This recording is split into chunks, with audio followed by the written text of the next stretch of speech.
भगवत गीता बताती है कि यह भौतिक शरीर ही सब कुछ नहीं है। इन भौतिक तत्वों के संयोग के परे आत्मा है और उस आत्मा का लक्षण है चेतना। चेतना को नकारा नहीं जा सकता है। बिना चेतना का शरीर मृत है। जैसे ही शरीर से चेतना बाहर निकल जाती है, मुंह बोल नहीं सकता है, आंख देख नहीं सकती है और कान सुन नहीं सकते हैं। इस बात को एक बच्चा भी समझ सकता है। ये एक सत्य है कि शरीर के जीवित रहने के लिए चेतना नितांत रूप से अनिवार्य है। ये चेतना क्या है? जैसे ताप अथवा धुआं अग्नि का लक्षण है, वैसे ही चेतना आत्मा का लक्षण है। आत्मा की शक्ति चेतना के रूप में व्यक्त होती है। वस्तुतः चेतना सिद्ध करती है कि आत्मा विद्यमान है। यह केवल भगवद गीता का दर्शन नहीं, बल्कि सारे वैदिक साहित्य का निष्कर्ष है। शंकराचार्य के संप्रदाय के निर्विशेषवादी अनुयायी और भगवान श्री कृष्ण से चली आ रही शिष्य परंपरा के वैष्णव लोग आत्मा के वास्तविक अस्तित्व को स्वीकार करते हैं, परंतु बौद्ध मत के दार्शनिक इसे नहीं मानते।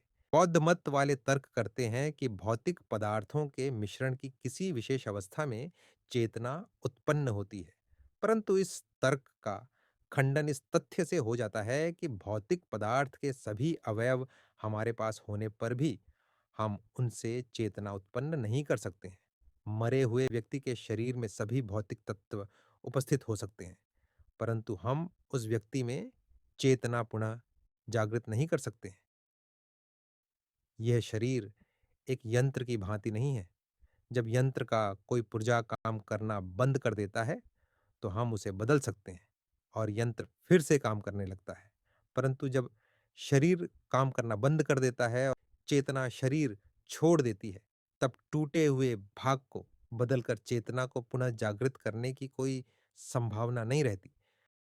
क्योंकि हम आत्मा को अपनी स्थूल इंद्रियों से अनुभव नहीं कर पाते हैं, इसलिए हम उसके अस्तित्व को नकारते हैं। परंतु वास्तव में ऐसी अनेक चीजें हैं जिन्हें हम देख नहीं सकते हैं। हम हवा को नहीं देख सकते हैं, रेडियो की तरंगे या ध्वनि को भी नहीं देख सकते हैं और न ही हम अपनी कुंद आंखों से बहुत छोटे जीवाणुओं को देख सकते हैं। परंतु इसका अर्थ यह नहीं है कि वे होते ही नहीं।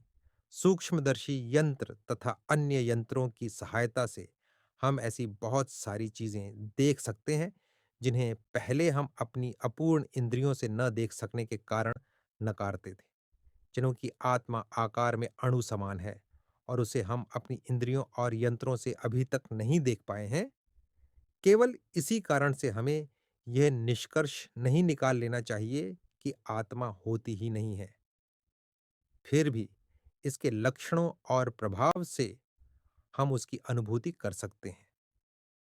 विनाशी तु तद्विद्धि येन सर्वम् इदं ततम् विनाशम् अव्ययस्यास्य न कश्चित् कर्तुमर्हति। जो सारे शरीर में व्याप्त है उसे ही तुम अविनाशी समझो। उस अव्यय आत्मा को नष्ट करने में कोई भी समर्थ नहीं है।